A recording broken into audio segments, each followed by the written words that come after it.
Acte 2 de la semaine, plaisir renouvelé de vous retrouver sur les antennes des médias leaders Twi TV et Watt FM du lundi au vendredi pour poser un regard critique sur l'actualité. Merci à vous qui nous faites l'amitié de nous suivre également sur les plateformes Facebook et YouTube. Je suis Adam Khaled Ouedraogo, président de ce tribunal. Mesdames, Messieurs, bonjour. Bonjour, Messieurs les juges, juge Vaha, juge Bougma. Bonjour, président Ouedraogo. Bonjour, juge Vaha. Bonjour, Madame, Messieurs. Bonjour, juge Bougma. Bonjour, président. Bonjour, éditeurs et téléspectateurs. L'heure est toujours au bilan du sommet Afrique-France de Montpellier après les analyses de Nestorine Sangaré sur les enjeux de cette rencontre. Le sujet est une fois de plus enrôlé au tribunal de l'actualité et cette fois-ci à la barre, nous avons un membre de la délégation burkinabé qui a répondu à l'appel du président français Emmanuel Macron. Sibila Samiratou Ouedraogo sera sur ce plateau. Avec elle, nous allons décrypter justement cette actualité. Mais avant, nous allons ouvrir la première fenêtre de cette émission, les avant-propos.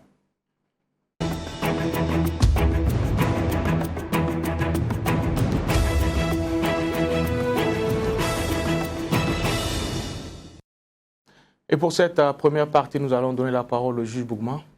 Merci, président. Mon avant-propos va concerner le procès Thomas Sankara, qui a été renvoyé au 25 octobre.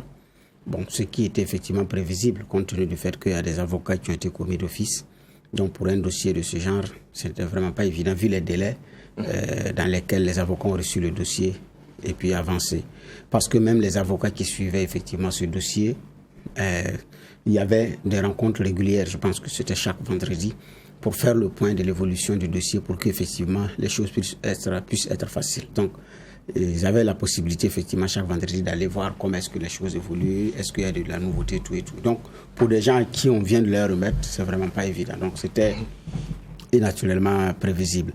Maintenant, l'autre aspect de cet avant-propos, toujours en lien avec le dossier Thomas Sankara, ce sont les agissements de Maître Pierre-Olivier Sur, l'avocat de la famille Compaoré, avocat de Blaise Compaoré, de ce qu'il dit sur le Burkina, c'est à ne rien comprendre. On se demande qu'est-ce qui ne va pas. J'ai même vu des internautes qui se demandent est-ce que il est normal.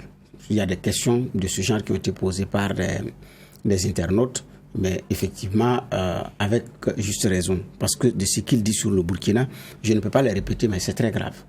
On a l'impression qu'il a même oublié que c'est son client qui a créé le tribunal militaire. On a oublié que sous son client, le tribunal militaire a été et a jugé des gens, et condamné des gens, et même exécuté. On a aussi l'impression que c'est beaucoup plus contre le Burkina plutôt que contre le dossier que l'avocat s'exprime. Et à un moment donné, c'est à ne rien comprendre. Donc la question qu'on se pose, c'est pourquoi est-ce qu'il fait ça? Qu'est-ce qui se passe en réalité? Je pense que c'est lui seul qui peut répondre, mais en réalité, je pense également qu'il ne rend pas service à ceux qui ont sollicité lui-même ses services. Parce que entre défendre un dossier et en même temps s'attaquer à un pays de la sorte, ça manque d'élégance. Et jusqu'à présent, l'on ne comprend pas pourquoi Maître Pierre-Olivier Sur agit de la sorte. Si c'est avec l'aval de ses clients ou pas, mais quoi qu'il en soit, je pense que c'est pas comment on appelle ça, ça dépasse l'entendement. Donc, je m'arrête là. Et le second avant-propos, si vous me permettez, j'ai vu ce matin une lettre du ministre de la Santé qui demande à son collègue ministre des Enseignements de favoriser effectivement la vaccination de la maladie à coronavirus. Donc, l'objet, c'est sollicitation de votre appui pour la vaccination des élèves et du personnel des établissements d'enseignement secondaire. Donc, il a donné les objectifs à atteindre tout et tout. Bon, j'ai aussi cru comprendre que la vaccination est volontaire et qu'il y avait des cibles prioritaires.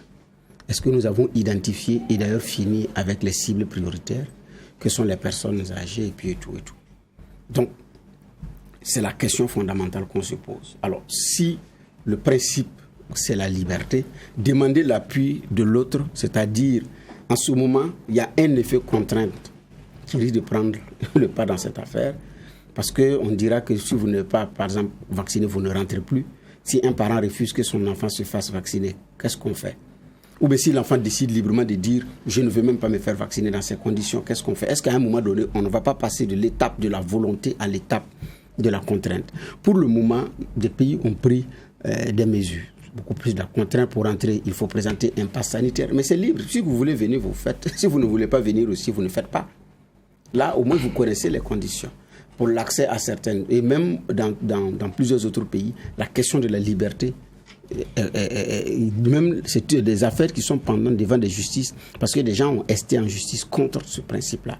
Donc, et ici, bon, en attendant que les autorités expliquent, c'est vrai, on a une maladie, la coronavirus, qui est là, qu'il faut être. Mais on n'a pas lu. Selon les mêmes statistiques de ce ministère, on a plus de 10 millions de personnes qui ont été touchées par le paludisme cette année. Et ça continue.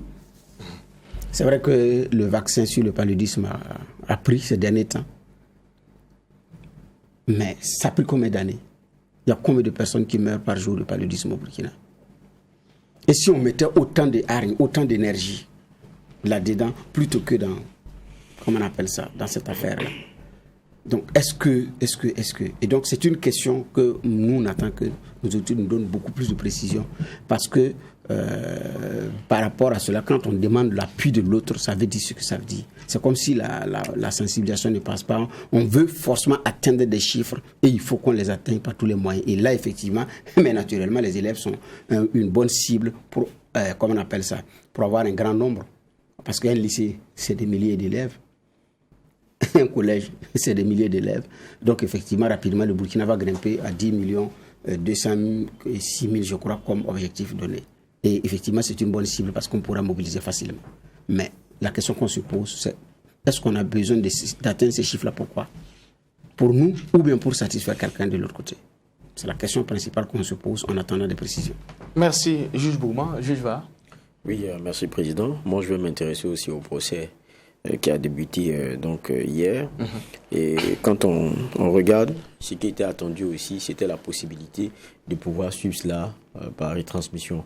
Et de ce qu'on a su, c'est que à la première audience, donc c'était hier, la question a été défendue par les avocats de la partie civile, soutenue par le parquet militaire.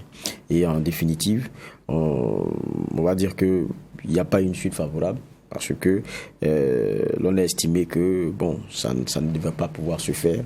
C'est quand même assez dommage et je rejoins M. Séraphin Sommet de la partie civile qui trouve que ça pourrait servir d'archive, quoi qu'on dise, et puis servir à notre justice.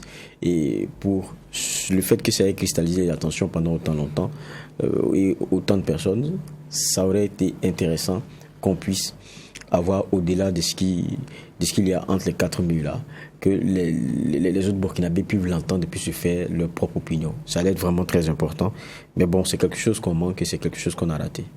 Merci, messieurs les juges. Merci également à l'équipe de réalisation de cette émission, le tribunal de l'actualité, qui nous permet d'être ensemble en direct et en simultané de lundi au vendredi. Je rappelle à ceux qui nous prennent en marche que Sibila Samiratou Ouedraogo est notre convoquée du jour.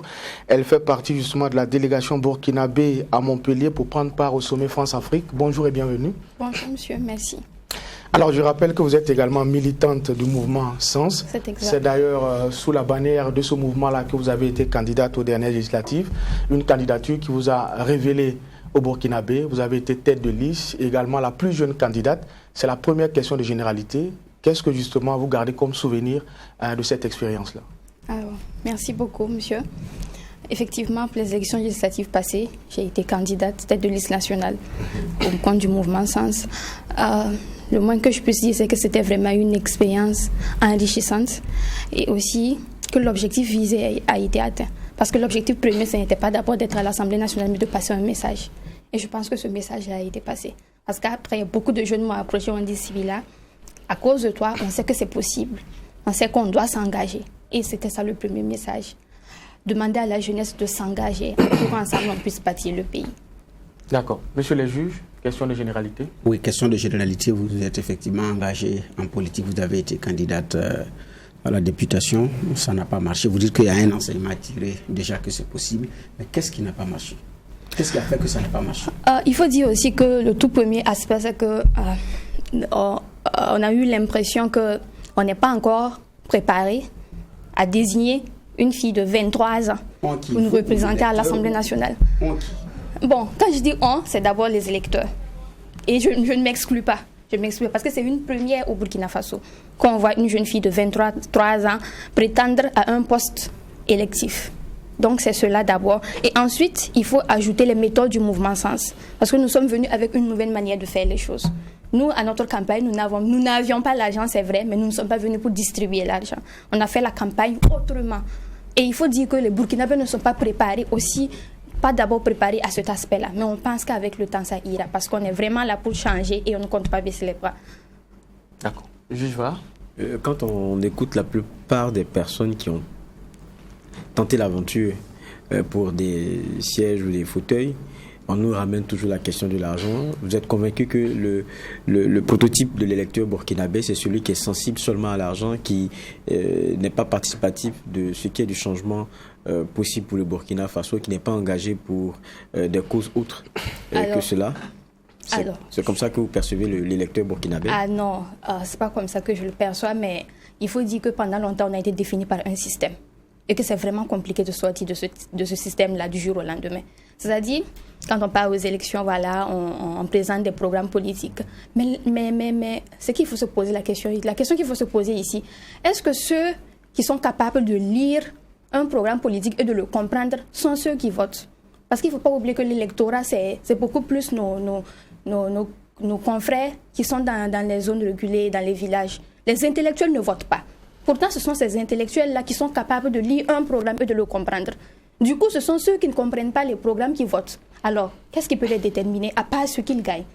Et parce que leur slogan, c'est « Bon, ce parti, au moins, ça a donné quelque chose. Mouvement Sens a donné quoi ?» C'est ça, en fait. Et ils ne savent pas que les 2000 qu'ils sont en train de bouffer, c'est peut-être l'argent de la route qu'on devait construire dans leur village. Donc, c'est ça le sérieux problème. C'est peut-être une question de manque d'instruction, je dirais. Donc, ce n'est pas de la mauvaise volonté de leur part. Mais pour changer cela, il faut travailler à ce que le maximum de personnes soient vraiment éduquées, instruites, je dirais, instruites. Voilà. Être capable de lire un programme, de le comprendre et de comprendre aussi les enjeux d'une élection. Parce qu'engager son avenir et l'avenir de son pays pour 5 ans, voilà, ce n'est pas du jeu. Donc, il faut être capable d'expliquer ça à cet électorat-là pour qu'il puisse comprendre. Justement, ce qui se conçoit bien s'explique aisément. Il devrait être accessible à tout le monde. Est-ce que ce n'est pas parce que les politiques que vous êtes, à un moment donné, avaient un langage, avaient une façon d'être, avaient une façon de faire, qui est même très loin du destinataire final, qui est ce peuple dont vous parlez? Alors, il faut dire qu'ici, les politiques que nous sommes, je ne m'excuse pas parce que je suis dedans, avons constaté juste une faille que nous avons exploitée. Malheureusement, on ne devait pas l'exploiter comme ça. Ça revient à ce que je disais. Puisqu'on a constaté, voilà, que ce sont les personnes non instruites qui votent. Au lieu de jouer pleinement... C'est elles que vous allez gouverner si vous y arrivez. Donc, si vous avez conçu des programmes, c'est d'abord pour eux. Il faudrait pouvoir leur expliquer. Il faudrait pouvoir... Parce que eux, le destinataire final de votre message. Exactement. Vous ne pouvez pas dire qu'ils n'ont pas la capacité de comprendre. Peut-être que vous n'avez pas la capacité d'expliquer. J'en venais. Un des principales actions d'un parti politique, voilà, c'est d'expliquer tout ça en fait. Mais est-ce qu'on le fait? Donc c'est ça, on devrait être là, on ne doit pas juste venir en tant que parti politique, on ne doit pas être là juste pour chercher le pouvoir. On doit être là aussi pour sensibiliser la population, éduquer la population sur certains points. Et justement, cet aspect-là fait partie de nos devoirs. Faire comprendre à l'électeur c'est quoi le vote, le sens du vote. Et voilà, on ne le joue pas pleinement au Burkina Faso. Comme on ne le joue pas pleinement, les électeurs ne savent pas pourquoi ils votent. Et on exploite cette faille-là à notre faveur. Ok. Oui, ma dernière question de généralité, vous dites qu'effectivement, on ne le joue pas pleinement, c'est-à-dire l'éducation, comme on appelle ça, à la démocratie et tout et tout. Effectivement, sur ce chapitre, les partis politiques, c'est l'une de leurs missions d'ailleurs première, ils ne le font pas. L'argent qui est mobilisé, c'est juste pour la période de campagne et après, on attend la prochaine élection. Donc, vous, au niveau du mouvement Sens, qu'est-ce que vous faites en attendant les élections? Ok. D'abord, pour marquer la différence du mouvement Sens et de beaucoup de partis politiques, pendant les élections, par exemple, comme nous, on a fait notre campagne, quand on arrive, par exemple, dans un marché où on trouve nos mamans qui sont commerçantes, on ne leur donne pas 2000 francs, mais on les rassemble et on les fabrique, par exemple, en formation de savon. On les apprend, en fait, à fabriquer le savon. Donc, on les forme à comment produire du savon liquide ou en boule, parce que notre vision, c'est que même si nous, on n'est pas élus, au moins, on aurait laissé quelque chose. Voilà. Donc, ça, c'est le premier aspect déjà, pour marquer la différence. et notre engagement en tant que parti politique et à remplir notre devoir en tant que parti politique. Et après les élections, on continue à faire des formations. Là, par exemple, on est juste en train d'organiser une formation, un panel, par exemple, sur l'engagement de la jeune fille politique, qui aura lieu le 16. Là, c'est toujours dans la lancée, dans la vision de notre combat, de sensibiliser et de former la population. D'accord. L'après-sommet de Montpellier, les enjeux, c'est le sujet enrôlé pour la présente convocation. Et nous avons sur ce plateau Sibila Samira Touedraogo. Alors, avec vous, ce qui est intéressant, c'est que vous avez pris part justement à ce sommet-là. Déjà, comment vous avez été coopté? Il y a eu un débat autour du choix, du mot de désignation des représentants burkinabés. Déjà, comment vous avez été coopté? Et vous êtes allé à quel titre? Vous êtes politique, mais vous êtes sur la liste au titre de la société civile. Expliquez-nous finalement comment ça s'est passé. Ok.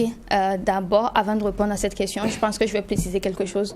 Je vais parler à mon compte. D'accord. Parce que c'est vrai que j'ai été cooptée pour le sommet, mais je ne sais pas, j'ignore comment les autres ont été cooptés. Mais moi, je sais comment j'ai été désignée, mais pas les autres. D'accord. Voilà. Sinon que pour moi, j'ai été contactée par l'ambassade de France et qui m'a dit, voilà, Sibila, vous nous avez été recommandée. Et je ne sais pas par qui. Et ça ne sort pas de l'ordinaire parce que j'ai participé à beaucoup d'activités où j'ai toujours été recommandée sans savoir par qui. Propulse, par exemple, jusque-là, je ne sais pas qui m'a recommandé. Mais j'ai participé. Donc, le sommet Afrique-France, excusez-moi, c'est toujours la même chose. J'ai été recommandée, je ne sais pas par qui. Et là, on m'a donné un jour, je suis partie passer un entretien. Ils m'ont dit, voilà, faites une proposition surprenante et réaliste pour faire revivre la coopération Afrique-France. Et là, j'ai fait ma proposition. C'était le sujet de mon entretien. Et c'est après cet entretien qu'on m'a appelé pour dire, voilà, vous êtes retenu pour le sommet Afrique-France. Voilà comment moi j'ai été sélectionnée. D'accord. Monsieur le juge? Proposition surréaliste et surprenante. Vous dites? Réaliste et surprenante. Okay. Réaliste et surprenante. Ça veut dire quoi exactement? Ah bon, moi, ce que ça veut dire, ce qu'ils ont voulu dire par là, je ne sais pas, mais ce que moi j'ai compris, c'est que peut-être ici, ils voulaient tester notre capacité, voilà, d'imagination. Est-ce qu'on a vraiment de la matière pour faire revivre? Voilà, c'est la relation Afrique-France. Vous avez été contacté quand? Authentique? Vous avez été contacté quand par l'ambassade? En mi-août. Mi-août 2021. 2021. Oui, mi-août 2021. Mi-août 2021, vous allez à l'ambassade. C'est quoi? Je suis désolé de sourire un peu. J'ai l'impression que on vous appelle, vous venez pour faire, on vous donne une épreuve littéraire et puis vous avez proposé quoi?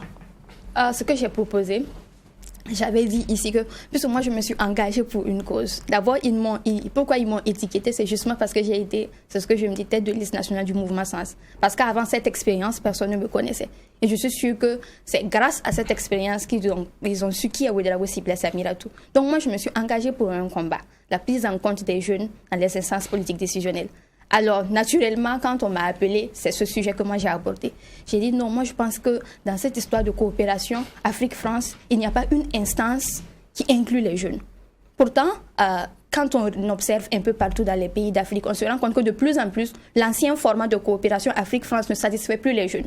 Donc, de toute évidence, il faut nous joindre au débat pour qu'on puisse dire ce qu'on pense, pour qu'on puisse définir la vision future qu'on a de cette coopération Afrique-France. Donc, il manque un cadre d'intégration, voilà, des jeunes, de la jeunesse africaine. On veut pouvoir être associé au débat, on veut pouvoir prendre les grandes décisions avec vous, parce que de toute évidence, les décisions que vous avez prises avec nos aînés ne nous satisfont plus et il faut changer la donne. C'est la proposition que j'avais faite. Alors, pourquoi partir avec la casquette de société civile et non celle de politique? Je pense que ça, c'est une question de délimitation. Je ne sais pas pourquoi. Je ne saurais vous dire pourquoi l'ambassade de France m'a classé dans ce groupe de société civile. Vous le saviez? Parce que de toute évidence... Vous saviez que vous avez été classé société civile, comme vous aviez? Non. Je pense que c'est à quelques jours du départ qu'ils nous ont fait savoir. Le 30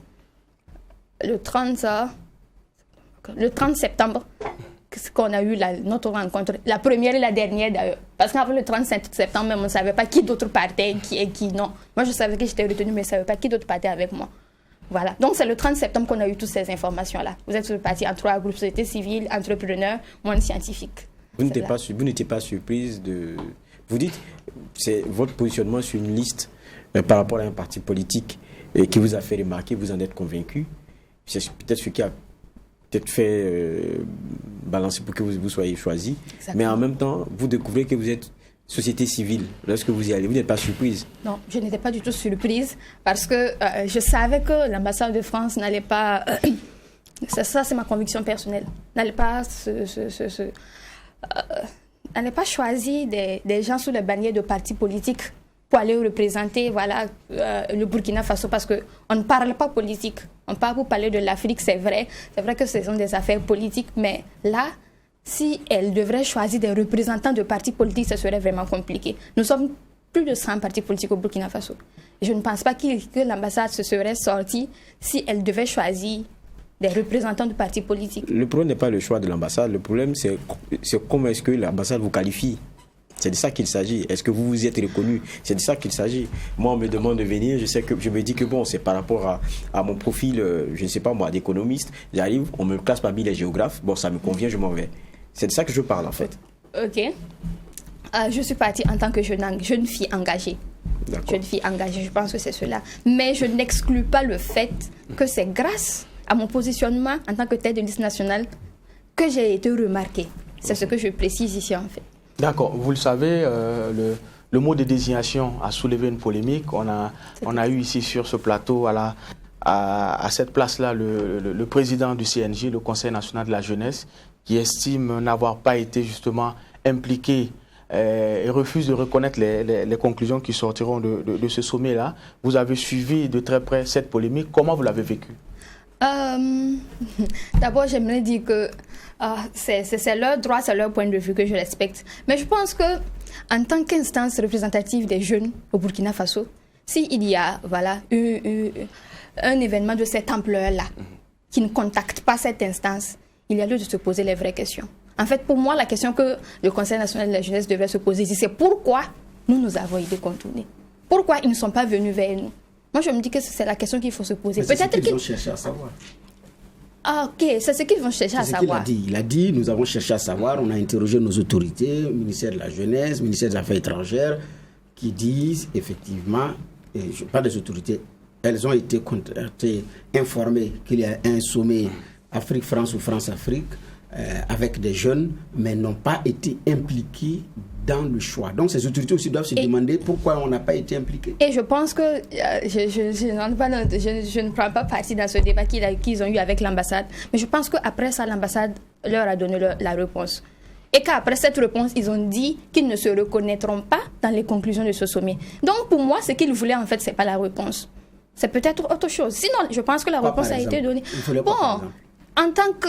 Ils n'admettent certainement pas qu'en tant qu'instance représentative de la jeunesse, eux, ils n'aient pas été associés à l'organisation. C'est ce que moi j'ai compris. Ça, c'est une perception personnelle. Mais est-ce que pour vous, ce combat, il est normal ou pas? Légitime pour l'institution, oui. Je trouve que je ne dirais pas normal, je dirais légitime. Oui, vous ne direz pas normal, vous direz légitime, oui. Mais parce que la question, elle est fondamentale. Vous êtes assise chez vous avec vos enfants, le voisin vient, il dit, il ne vous parle pas, il prend des enfants, il dit la rencontre avec des enfants du quartier, et puis il prend des enfants, il s'en va. Puis l'enfant s'élève, il suit. Je vous raconte une anecdote. Vous savez que quand il y a eu ce débat-là, et qu'on s'est rencontrés après, nous, la délégation, il y a des gens parmi la délégation qui ont dit non. Donc au Burkina Faso, on a eu un conseil national de jeunesse. J'ai dit, mais bien sûr qu'on en a, qu'eux, ils ne savaient pas. Ça, par exemple, en tant que jeune au Burkina Faso, on peut ne pas faire partie de cette institution. Ces jeunes-là sont dans quel domaine? Mais il y a eu des jeunes engagés en entrepreneuriat. Oui, certainement, vous avez identifié certains, s'ils arrivent à ce niveau. Oui, c'est dans divers domaines. Mais je pense que c'est comme quelqu'un qui est dans le pays et qui ne sait pas c'est qui le parti au pouvoir. Ça veut dire qu'il y a un problème de communication ou peut-être d'efficacité sur le terrain. Ou peut-être d'intérêt aussi. D'intérêt? Oui. D'intérêt, oui. Ça ne m'intéresse pas de savoir. Je n'aime pas ma coépouse, je m'en fous du nombre de ses enfants. Non, mais il y a de ces choses-là, quelle que soit la manière, même si tu n'es pas intéressé, tu es obligé de savoir que ça se passe parce que les gens... Parce que cette personne passe... Si vous dites qu'ils sont obligés de savoir, ces jeunes également devaient être obligés de savoir. Non, mais vous n'avez pas écouté jusqu'à la fin. Je vous l'ai dit. Oui. sont obligés de savoir parce que même si tu n'es pas intéressé, cette institution pose tellement d'actions sur le terrain que tu ne peux pas ne pas en attendre parler. Oui. Mais si tu es au Burkina Faso et que tu es jeune, engagé, au point d'être contacté ou participer à un sommet et que tu ne sais pas qu'il y a un Conseil national de la jeunesse, peut-être que cette institution n'agit pas assez sur le terrain pour se faire connaître. Ou peut-être que tu n'as pas d'intérêt. C'est ce que je disais. Tu peux ne pas avoir d'intérêt et savoir. Le Conseil national de la jeunesse a toute une histoire. Et ça ne date pas d'aujourd'hui que les CNJ sont créés. Dans tous les pays, d'ailleurs, il y a les CNJ. Et ce n'est même pas le CNJ Burkina seul qui s'est exprimé sur cette affaire. J'ai lu également le CNJ Mali. Ils ont même écrit pour dire qu'ils se rencontrent. C'est à peu près la même chose. Donc pour vous aussi, ceux du Mali avaient d'autres objectifs plutôt que de chercher à comprendre. Non. Le Conseil national de la jeunesse, il y a même le centre de la jeunesse de la CEDEAO, c'est à Ouaga 2000. Il y a pratiquement tout un centre qui s'occupe de ces questions. Jusqu'à l'Union africaine, il y a une représentation. La journée internationale de la jeunesse a été voulue. Et c'est des jeunes burkinabés d'ailleurs qui ont fait cette suggestion. Il y a toute une histoire derrière le Conseil national de la jeunesse. C'est la fêtière représentative de la jeunesse, sur le plan de la légalité, sur le plan de la légitimité, parce que ça a d'abord été la volonté politique qui l'a effectivement instituée. Maintenant que quelqu'un outrepasse cette instance pour choisir des gens pour aller représenter, c'est comme si vous outrepassez le chef de l'État, vous prenez des ministres ou des DG aller à une rencontre à Paris, vous dites, et puis ces ministres disent qu'ils ne savent même pas que non, il y a un problème. Qu'ils l'expriment. Admettre que vous n'êtes pas responsable du choix, moi je peux comprendre. Mais vouloir au Conseil national de la jeunesse de s'exprimer, de dire que pour ce qui doit engager la jeunesse burkinabé, nous n'avons pas été associés, nous ne nous reconnaissons pas. Leur en vouloir pour ça, moi je trouve qu'il y a un problème. Alors monsieur, je pense que là, je ne me fais pas comprendre. Je ne leur en veux pas. Faites-vous comprendre. Voilà, je ne leur en veux pas parce que j'ai dit ici que c'est un combat légitime. J'ai dit que c'est un combat légitime. Mais je les invite à se poser la question de pourquoi ils n'ont pas été associés. Et vous avez dit qu'ils ont posé la question. C'est pas de cette question-là qu'il s'agit en fait. Que eux-mêmes, je parle d'une rétrospection. Pourquoi on aurait pu les contourner? Vous voulez dire qu'ils ne sont pas légitimes? Vous êtes beaucoup plus représentatifs. Ils sont légitimes. Clairement, on est au tribunal parce qu'on ne veut pas des faux fuyants. On n'est pas là pour ça. Aussi crédibles que vous. Voilà, c'est peut-être ce que vous dites. Pas du tout. Ils sont légitimes. Mais qu'est-ce qui fait que, selon vous, c'est quoi? Ok. Pour vous assurer que je ne suis pas en train de dire que le Conseil national de la jeunesse n'est pas légitime. D'un point de vue personnel, moi je pense que cette manière de faire s'inscrit dans le sillage, dans le cadre de ce que la France a toujours fait, diviser pour mieux régner. Je trouve que c'est ça. Mais là, vous aussi, vous avez participé à ça. Vous avez participé à ça, puisque vous êtes une aussi des pièces en ce moment. Oui, j'ai participé à ça, mais j'ai ça en tête. Je sais, en fait, pour moi, c'est la stratégie qu'ils ont voulu mettre en place. Mais ça n'a pas réussi, je le sais. C'est certainement parce que ça n'a pas réussi. Ça a réussi puisque parce que nous le savons. Non, c'est pas le fait de partir. Effectivement, il y a eu ce débat. C'est pour diviser pour régner. Diviser pour régner, alors que vous aussi, vous êtes parti. Ça veut dire que vous aussi, vous êtes utilisé comme mais vous pensez qu'ils sont arrivés à régner? Avec le message qu'on est parti apporter là, vous pensez qu'ils sont arrivés à régner? L'impact de moi, votre je trouve message qu'ici, le débat est déplacé. Je vois que le débat est tourné autour de la participation, le fait d'aller. Moi, je trouve que c'est pas le fait d'aller ici qui est le problème, mais c'est le message qu'on parle pour donner. D'accord. C'est bien le débat qu'on a, parce que on est en train de toucher pour moi le cœur du problème. Vous savez, la forme, là, elle est très importante. Le fond, il vient souvent après. C'est vrai. Vous êtes d'accord avec moi? C'est pour ça que nous sommes sur des questions de forme. Et puis, dedans, on comprendra aussi les agendas. Vous savez, il y a ce qu'on appelle la théorie de l'idiot utile, que je ne vais pas développer ici.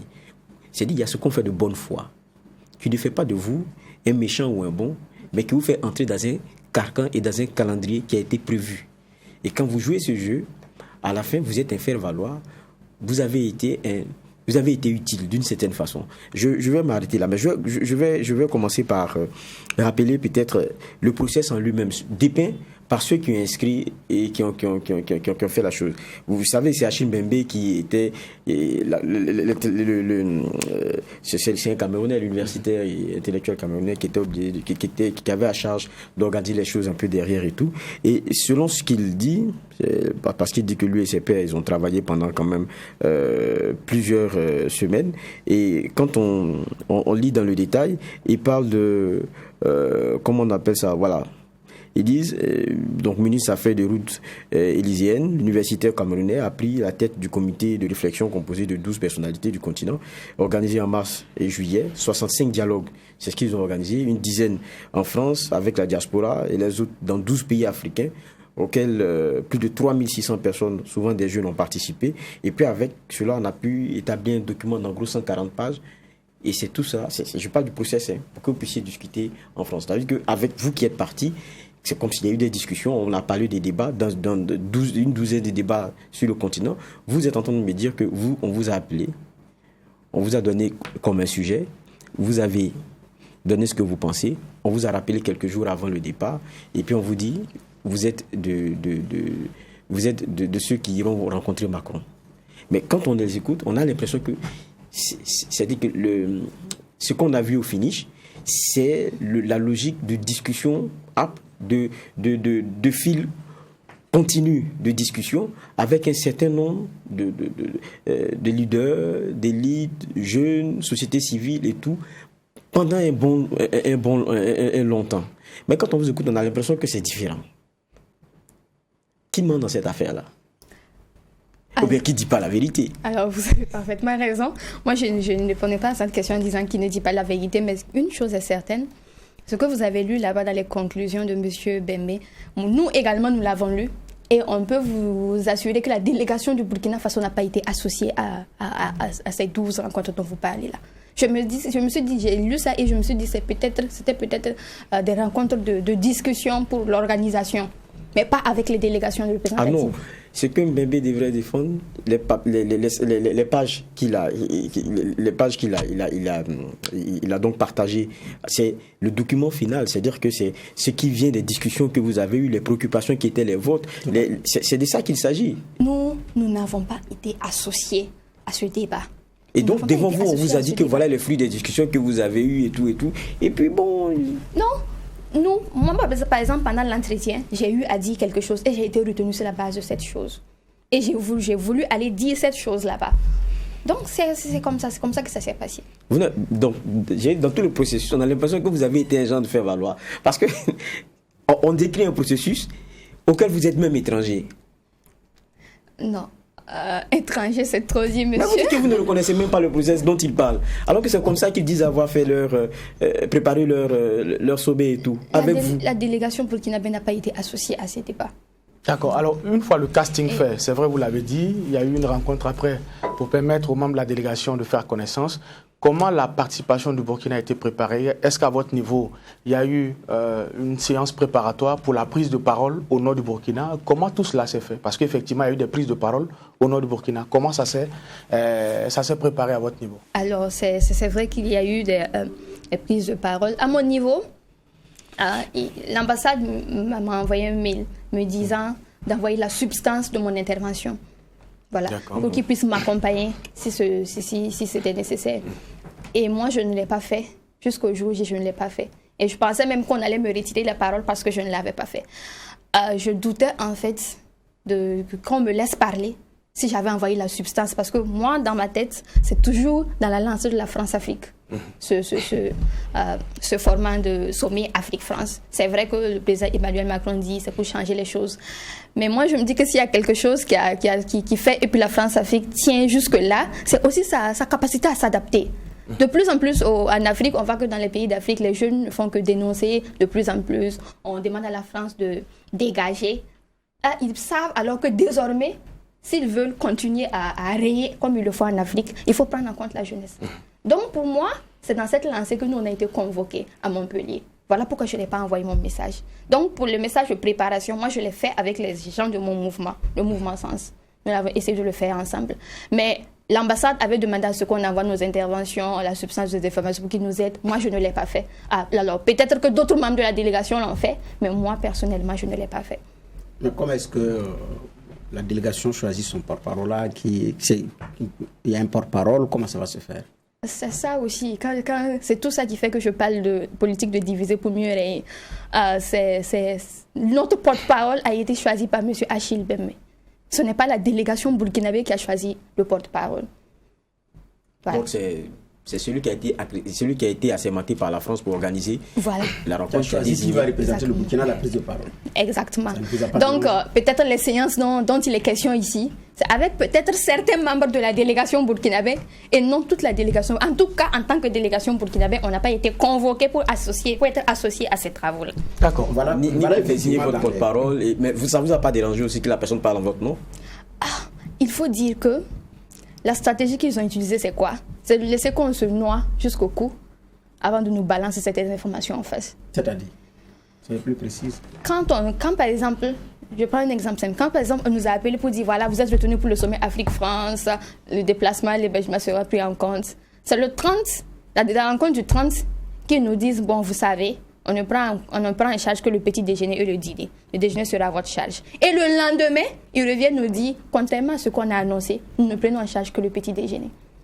Moi, par exemple, en tant qu'étudiante, n'ayant pas de fonds, peut-être que si j'avais eu cette information dès le début, je n'aurais pas assisté au sommet Afrique-France. Parce que je me serais dit, voilà, je n'ai pas de moyens pour prendre en compte le déjeuner. Mais là, tout est arrêté, les billets sont calés, tout le monde sait déjà, voilà, vous partez représenter le Burkina Faso. Et on vous dit, paf, on ne prend en charge que... Et beaucoup de choses se sont faites comme ça, en fait. Moi, je me dis que là, c'est parce qu'ils savent, en fait, que la jeunesse africaine est de plus en plus éveillée et qu'il y a des informations que s'ils donnent à l'avance, on n'ira pas. Et même là, les questions de forme. Le premier élément dérangeant dans votre affaire, vous êtes classé dans le registre société civile avec que vous êtes politique. Vous ne l'avez pas dit. 2, on vous informe de conditions qu'on modifie à 1 jour avant. Si vous n'aviez pas les moyens, comment vous vous êtes débrouillé à Montpellier? Comment vous êtes débrouillé? Puisque vous dites qu'ils allaient donner petit déjeuner plus déjeuner, c'est ça. Après, ils disent qu'ils ne servent que le petit déjeuner, c'est bien ça. Maintenant, pour la suite, comment est-ce que vous êtes débrouillé, vous, en tant qu'étudiante? Bon, je ne parlerai pas au nom de oui, tout le monde. Je parle de vous, moi je parle de vous. Ça, c'est après et avant l'autre question liée à la forme. Ok, personnellement, il faut dire que dans ce sommet à Montpellier, moi, mon mouvement politique m'a beaucoup soutenu, le mouvement Sens. Donc, c'est essentiellement les camarades du mouvement Sens qui m'ont permis de tenir à Montpellier. D'accord, ok. Maintenant, l'autre aspect, c'est que vous êtes... C'est où on vous a informé que c'est X qui va vous... C'est Elda, par exemple, qui va parler en votre nom. C'est où on vous a informé? À Ouaga ou à Montpellier? Là, moi, personnellement, j'ai reçu l'information à Ouaga, mais à 1 jour du départ. On a créé un groupe, puisqu'on était tous dans le même groupe. Société civile, entrepreneurs, l'ambassade de France était dedans. Du coup, on ne pouvait pas discuter. Alors là, il y a un de nous qui a créé un groupe société civile. Et c'est là maintenant que je vois, non, qui doit nous représenter? J'ai dit, qui doit nous représenter? J'ai dit, bon, moi, je dois prendre la parole. Mais je ne sais pas si c'est de moi qu'il s'agit. Et là, on vient dire, non, ce n'est pas de moi qu'il s'agit. Il y a Elda Kwama qui a été choisi pour nous représenter. Qui avait dit que vous devez prendre la parole, vous? Ou bien c'est vous qui aviez dit, moi, je vais lever la main pour parler? Non. On m'a envoyé un mail me disant, vu votre profil, il se pourrait que vous vouliez prendre la parole le jour du sommet. Voilà, donc nous sommes là pour vous accompagner. Envoyez-nous la substance de ce que vous voulez dire. Certainement, vous n'avez pas envoyé. Vous dites que c'est peut-être parce que vous n'avez pas envoyé la substance de votre texte que vous n'avez pas été retenu ou quoi? Est-ce que vous avez cherché à savoir pourquoi? J'ai été retenu. Oui, pour la prise de parole. Oui, j'ai été retenu. J'ai pris la parole. Face à Macron? Non, justement, c'est juste que ce n'était pas sur l'estrade. Ce n'était pas face à Macron. Vous avez pris la parole dans quel cadre? Engagement, il y avait beaucoup de séquences. Oui. Il y avait séquences sport, séquences... Et moi, j'ai pris la parole dans engagement citoyen et démocratie. D'accord. Alors, quand on vous écoute, alors vous partez à Montpellier avec beaucoup de prudence. Vous l'avez dit, vous n'avez pas envoyé votre texte pour qu'il soit amendé. Il y a des décisions qui ont été prises et vous avez eu l'information à la dernière minute. Est-ce que justement, ça ne donne pas cette légitimité à certains de penser que vous avez participé à un show médiatique sans véritablement comprendre les enjeux? Bon, ces personnes sont libres de penser ça, mais ce que je dirais ici, c'est que ce serait déplacé quand même de penser ça, vu le message qu'on est parti apporter là-bas. Effectivement, il y a des gens, même d'autres sont allés plus loin pour dire qu'on a été acheté, on a été payé, il ne fallait pas qu'on y aille, mais est-ce que quand on a été acheté, on va cracher des vérités comme ce que, par exemple, Madame Elda Kwama a fait? Je n'en suis pas convaincue, je ne sais pas, mais je n'en suis pas convaincue. Donc, il peut y avoir peut-être des distorsions dans le choix, mais l'essentiel pour vous, c'est de pouvoir passer le message. Donc, il fallait forcément être à Montpellier. C'était ça, en fait. Parce qu'il y avait beaucoup de polémiques qui disaient non, on ne doit pas aller. Comment un pays, la France, peut convoquer tout un continent, le nom même, il faut le changer. Mais pour nous, ici, le fait de ne pas aller, c'était pas ça la solution. Il fallait aller et faire comprendre au président Emmanuel Macron que, contrairement à ce qu'il pense, nous voyons clairement dans son jeu. D'accord. Alors, mais il y a 12 points essentiels qui ont été retenus, résumés, à l'intérieur duquel il y a la construction d'une maison, un lieu de rencontre, et puis la création aussi d'un fonds. Très rapidement, Macron a accédé à la création du fonds à annonce 30 millions d'euros, déjà dans la foulée, mais aussi acte en même temps, dans ces séries de tweets-là, la construction d'une maison commune. Voilà.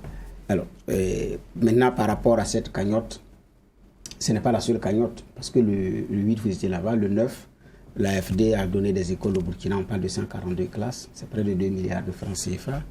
Hier, celui qui a représenté l'ambassadeur Alad disait que c'est une coopération de près de 20 ans qui a brassé plusieurs milliards donc, de francs CFA. Et en même temps, dans la foulée, l'Union européenne annonce donner au Burkina, je crois, 6 milliards pour renforcer l'appareil judiciaire. Vous avez, la délégation burkinabé a demandé d'abord que la marmite soit lavée. Je voudrais savoir si vous avez obtenu le lavement de la marmite à l'annonce de ces choses-là. Est-ce que la marmite est déjà prête pour laver, pour accueillir ces soutiens qui sont déjà annoncés? Ah là Ah ouais, puisque c'est la condition que vous avez posée. C'est-à-dire revoir comment est-ce qu'on finance, comment est-ce qu'on collabore. Est-ce que vous avez été entendu déjà? Ok. Ces choses se sont jouées entre le 8 et aujourd'hui, hein, ce que j'ai dit là. Dire qu'on a déjà obtenu le lavage de la marmite, c'est vraiment trop pressé. Mais de mon point de vue, ces demandes ont été accordées par le président Emmanuel Macron, c'est vrai, mais moi je pense que c'est parce qu'il voit quelque chose derrière. Par exemple, la création de cette maison commune. La crainte que moi j'ai ici, c'est que ce soit une institution de plus pour noyer l'Afrique. Pour noyer l'Afrique. Parce que le problème se pose de trouver des gens vraiment engagés pour l'Afrique pour gérer cette maison-là. Et si on a encore des gens qui sont toujours plongés dans la France-Afrique, ça c'est quelque chose. Elle va être construite où d'ailleurs? Elle va être. Construite où? À Dakar, à Montpellier, à Ouaga? Bon, ça c'est la question à 1000 $. Franchement. Ça n'a pas été précisé? Non. Ah, mais c'est là où nous n'arrivons pas à vous comprendre. Monsieur prend des engagements sur la base des travaux que vous avez conduits et à la fin, vous-même, vous ne savez pas comment est-ce que certaines choses vont être conduites. Et l'argent, comment est-ce que la clé de répartition, c'est comment? Parce que c'est pour renforcer la démocratie. Je pense que ça, c'est quelque chose qu'on devait venir présenter au sommet. Ça veut dire que ça pouvait être accordé comme rejeté.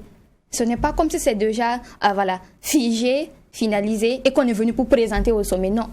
Ça, ce sont des doléances en quelque sorte. C'est comme par exemple quand Mme Elda Kwama demandait à ce que le nom de l'AFD soit changé. Ce sont des choses comme ça en fait. Sur place, le président a accordé cela, oui, pour le changement de nom. Voilà, mais ça ne veut pas dire qu'on avait discuté en amont, qu'on avait déjà décidé de changer le nom de l'AFD. Mais moi, c'est quand on regarde les points, moi ce qui me plaît bien, c'est que vous avez parlé, en tout cas au nom du continent, hein, c'est 1 milliard d'habitants. La France, c'est 60 millions. Et je disais que les problèmes africains sont divers et variés parce qu'on a une Afrique qui est pluridimensionnelle dans ses besoins, dans ses moyens et puis dans les réponses qui sont attendues. Quand on entend beaucoup les débats ces derniers temps, c'était la monnaie qui est un élément essentiel sur lequel il y a des baptêmes, et puis la question de fond demeure. Il y a la question des militaires français, c'est une question qui dérange aujourd'hui de façon très claire.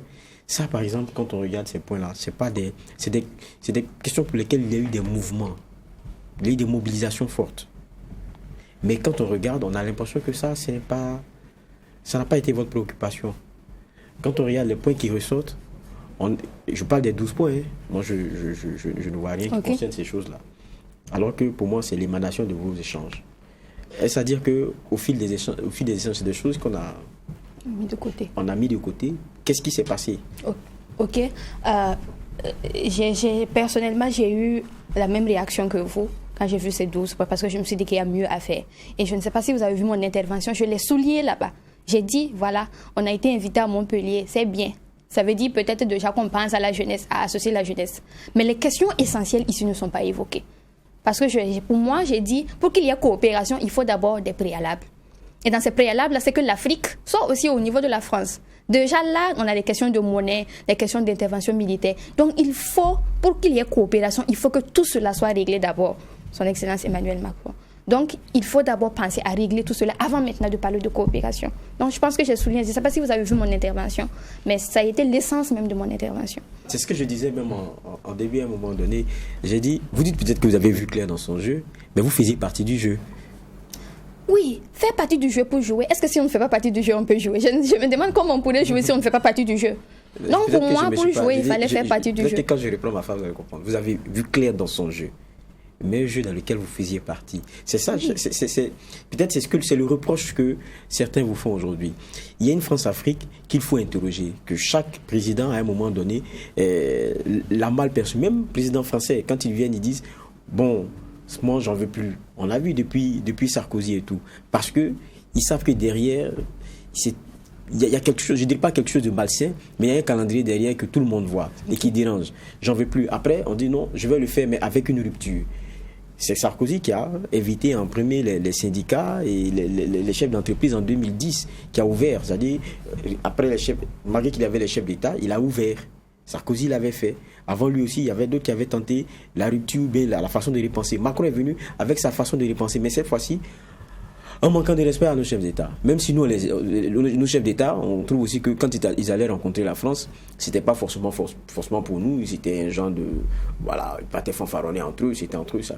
Mais là, on a l'impression qu'avec votre aval, le manque de respect, il a été plein, il a été fait. Vous n'avez pas à la fin aussi un sentiment qui est au moins celui d'avoir été utilisé. Vous revenez, vous vous dites, mais attendez, le sommet, il a servi à quoi? Est-ce qu'on n'a pas été utilisé? Est-ce que vous ne posez pas cette question quand même?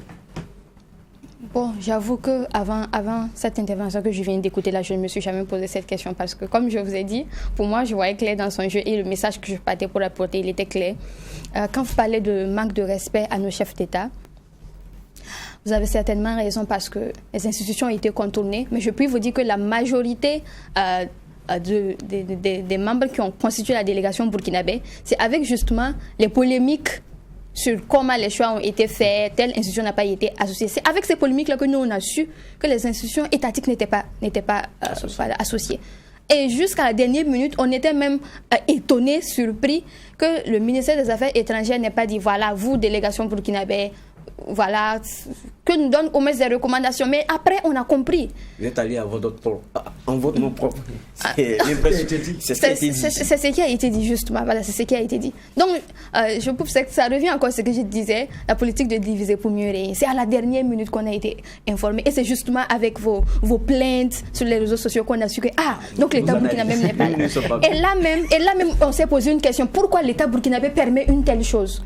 Sur le territoire burkinabé, vous permettez à une ambassade dont vous avez permis l'installation de faire des choses comme ça tout en vous contournant. Mais on s'est posé des questions. Pourquoi un tel laxisme de la part de l'État burkinabé?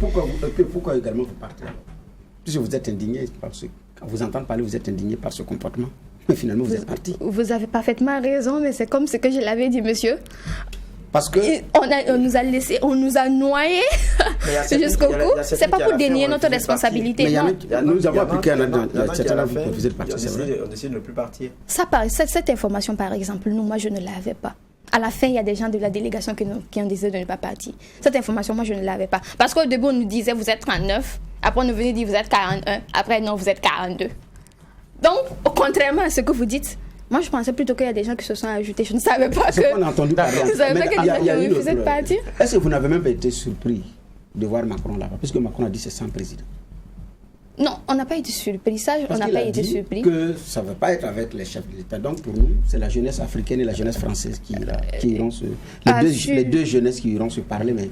Je me suis rendu compte que finalement, c'est Macron qui parle à la jeunesse africaine comme si ce sont ses citoyens. Là, pour définir comment est-ce qu'il doit maintenant les gouverner, comment est-ce qu'il va se donner. Et puis vous levez, vous dites, bon, même l'agence qui nous donne l'argent, là, qui finance la construction des écoles et des ponts chez nous, il faut changer même le nom de l'agence là même. Sinon, nous-mêmes, le nom là n'est pas bon. Ok, là, il faut changer même le nom de l'agence. Okay. Maintenant, si on met agence française de coopération et de collaboration, je ne sais pas moi, et que le fond ne change pas. Mais je ne sais pas à quoi vous avez raison. Là, par exemple, ce que vous venez de...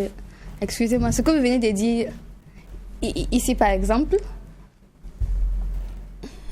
Bon, excusez-moi. Allez-y. Excusez-moi. Vous disiez, excusez-moi, vous pouvez répéter s'il vous plaît? Macron a dit, il y a une rencontre avec la jeunesse africaine, il n'y aura pas les présidents. Ça donc, me revient. Il n'y aura pas les chefs de l'État. Et pour moi, c'est la jeunesse française et la jeunesse africaine. Les deux jeunesses vont se parler et maintenant soumettre aux politiques des deux pays la nouvelle feuille de route que les deux jeunesses entendent. Mais je me rends compte que c'est lui qui parle à ces jeunes, qui est finalement devenu le président, qui est devenu votre président, et qui vous dit, je veux vous entendre sur la façon dont je vais vous gouverner. Et vous levez, certains ont trouvé que, bon, même la dénomination de certains organes de coopération de la France doit être changée pour qu'on puisse être mieux gouverné. Ce message, par exemple, j'ai l'impression qu'on ne l'a pas reçu de la même manière. Parce que moi, le message que j'ai reçu, c'est que le président Emmanuel Macron, quand il est venu ici en 2017, a manifesté son intention de rencontrer des jeunes pour discuter de la coopération Afrique-France sans chef d'État. Mais ça a été précisé, le président Emmanuel Macron veut rencontrer des jeunes. Et dans la lettre qui nous a été adressée, il a été dit clairement, en présence du président de la République française. Oui, dans le mail qui nous a été adressé pour invitation, c'est ce qui a été dit. Donc ce point, par exemple, je ne sais pas quelle lettre vous avez reçue, mais la lettre que moi j'ai reçue, ça a été précisé clairement. Alors, moi, je n'ai pas reçu de lettre. Juste pour moi, je parle des éléments de forme. D'accord. Nous sommes presque au terme de cette émission. Nous allons permettre à mademoiselle Samira Touré-Draogo de donner en quelques mots. Et finalement, qu'est-ce que vous tirez comme conclusion et leçon de ce sommet-là? Après, justement, ce que vous avez dit, vos craintes que vous avez exprimées, ce que vous avez pu laisser comme message, finalement, qu'est-ce que vous tirez comme leçon? Alors, d'abord, la première chose, la première leçon que moi j'ai appris ici, c'est que quand on fait quelque chose sans le peuple, quelle que soit la volonté, la réelle volonté de bien faire les choses qu'il y a derrière, ça ne peut pas marcher. Là, par exemple, nous sommes partis au sommet, nous avions vraiment l'intention de bien faire les choses. On a passé un message que beaucoup ont apprécié. Mais à cause des questions de forme qui n'ont pas été respectées, des institutions qui n'ont pas été mêlées, voilà, ça casse quelque chose. Donc, c'est lancer un appel aussi aux jeunes comme moi, voilà, pour que prochainement on pense à cela. Parce que comme ce que l'a dit monsieur ici, la juge va. Exactement, on a manqué de respect à nos chefs d'État. D'accord. Alors nous allons permettre à chaque juge, en quelques minutes, de donner ce que vous avez comme verdict au regard de ce qu'on a eu comme explication et explication apportée justement par notre convoqué du jour. Nous allons commencer par le juge Va. Oui, elle y est allée. Non, la reçue, elle nous a donné ce qu'elle avait de façon personnelle, donc en termes de process et de participation. Je pense que ça va l'agrandir aussi parce que quoi qu'on dise, c'est du courage qu'elle a. Déjà de se présenter aux consultations électorales sous une bannière Sens, qui était un mouvement aussi, un parti qui a été créé il n'y a pas longtemps. Il faut du courage pour le faire. Et moi, je pense que c'est plein de leçons. Et puis le fait d'être parti aussi en France, c'est une erreur. Moi, c'est ce que je pense. Mais c'est une erreur qui construit. Et donc, je pense que, comme elle disait tout à l'heure, on tire leçon de tout cela. Maintenant, c'est vrai, il y a eu le message qui a été donné, mais même dans le message qui a été donné, il y a beaucoup qui ont l'impression que, bon, on a clashé des vérités à Macron et tout. Moi, je ne vois pas de quelles vérités on parle, lorsque les questions qui sont celles essentielles pour le continent africain, pour cette jeunesse-là, ne devraient même pas être adressées à celui qui a été élu par les Français pour les Français. Donc moi, je ne sais pas de quoi on parle, si ce n'est qu'on vient de jouer un jeu. Et ça, du début jusqu'à la fin, il n'y a pas quelque chose qui a manqué, mais il y a quelque chose qui ne devrait même pas avoir lieu. D'accord. C'est mon sentiment. Juge Bougma? Oui, qu'elle reconnaisse à demi-mot que dans le choix, elle a été surprise par certaines choses, oui. Qu'elle reconnaisse également qu'il y a eu un manque de respect vis-à-vis de nos chefs de l'État, c'est déjà un bon début. Il faut avoir le courage également de l'affirmer. Donc on attend aussi des chefs de l'État aussi qu'ils puissent aussi s'affirmer conséquemment par rapport à une telle situation. Bon, moi je loue son courage. Jeune qui s'engage en politique, s'engager en politique c'est déjà pas facile pour ceux qui ont un certain âge. Et ensuite jeune, c'est vraiment pas évident. Donc ce courage personnel de Samira Touré, moi je loue ça. Maintenant, la suite par rapport à ce sommet, ce que je caricature, c'est que vous avez un esclave enchaîné par son maître qui le convoque pour l'entendre et qui pleure parce que les chaînes lui font mal. C'est ce que je vois. Les chaînes me font mal, pardon, vous m'avez trop enchaîné. Faut desserrer un peu, ou bien change même les noms des chaînes parce que, voilà, c'est ce que je vois. Le Rwanda n'a pas eu besoin de pleurnicher pour retirer sa manche. Thomas Sankara était clair. Nous voulons l'aide qui nous aide à nous dépasser de l'aide.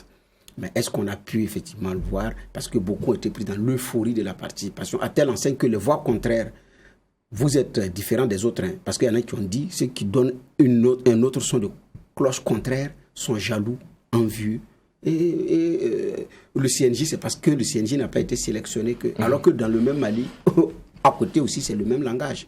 Donc, il y a eu des erreurs de forme, et je pense également que l'organisateur doit en tenir compte, et les prochains participants aussi doivent en tenir compte.